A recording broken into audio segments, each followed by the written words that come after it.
looking at software to scale support for self-management and focusing on people who are living with long-term conditions, such as Eric here. Now Eric, as you can tell, is not a very happy guy. Eric's 75 years old, he's married, he's retired for quite some years, and he's living with a lot of long-term pain. He's got very bad arthritis in his hands in particular.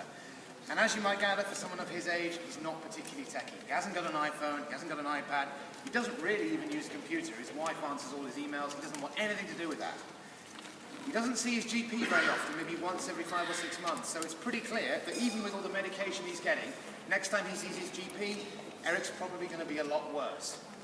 But he doesn't have to be, which is where we come in. Imagine any of these three situations where Eric has just finished interacting with his GP, or when he's speaking to family and friends, or if he runs into someone from a local charity, maybe working specifically with one of his conditions, and they ask him, how are you managing? Well, that's the kind of question that you can't help but answer. You either say, yeah, I'm fine, or more like in Eric's case, no, I'm in a really bad way, I really need some help with this. They might then ask, would you like some support? Are you willing to explore all the options available? You know, you see your GP, and you might know your pharmacist quite well from your prescriptions, but there might be other stuff out there that you need. Are you willing to try something new? And again, that is where our solutions come in. We would send Eric, we view Eric as a person not with needs, not a guy with a problem, but a guy who has assets and capabilities, a guy who has something to offer.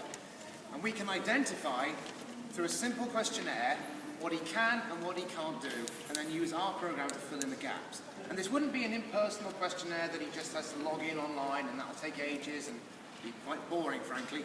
This will be a one-to-one meeting. Someone will come along and meet you and say, okay, Eric, tell me a bit about yourself. What do you like doing? What are you really good at? Like, can you get out of bed still? Can you still dress yourself? What kind of stuff do you do in your spare time? All of the people we send, to people like Eric, are trained self-management coaches, many of whom have had experience with long-term conditions like arthritis themselves, so there's an immediate level of empathy. Let me introduce you to Helen, who's one of these people. Helen, for the record, is 26. She's had type 1 diabetes since she was about 5 or 6, so she is used to this kind of area. And Helen, like I say, will help Eric complete a self-assessment, which can be done on an iPad, it can be done on any kind of computer. And she will set him up with what we call a You Know Best account, which is based around his NHS number. He might fill this in on her iPad, or he might get his wife to help him on her laptop, wherever he is. Eric is then presented, once he's put in all the data about what he likes, what he doesn't like, what he enjoys, with a menu of supports of options that he can choose from. He might attend a group course to do with a patient program. There might be a local gardening club in his area that he might join.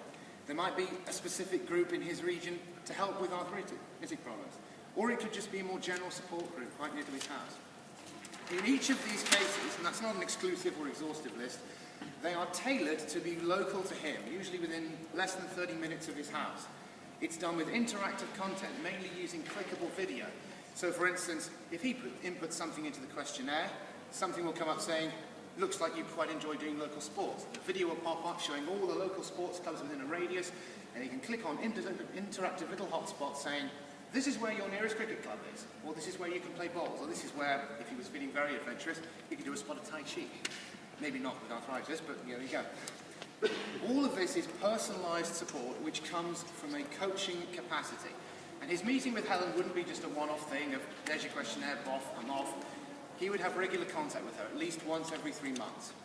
The aim of all this is so that Eric can maintain and sustain actions and goals. He can always update his preferences. If he gets a few months down the line and he's feeling a bit better about himself, maybe he wants to change some of the activities that he's doing. He can keep on track, so if he misses a class or two, the program will say, you haven't done this for a while, maybe consider doing this, or maybe try something else. All of which is managed within this You Know Best account, and all of which is monitored for a minimum of 12 months. The result of this is that Eric, who has gone from being not very techy at all, is now activated and engaged, and he is open to new services. He might need some telehealth care. He might download the hundreds of thousands of health apps that are available, including many that are specifically tailored to his kind of pain. And he can also use his personal health record, which everyone has, and which is just an untapped source of information. So how do we do this? How do we get this out there? It's a case of building local partnerships with acute trusts, health trusts, leisure facilities, retail pharmacies like Boots. These are all trained, contracted, signed-up partners. Eric doesn't have to be forced to come to them. It's not the GP coercing him saying, I'm going to give you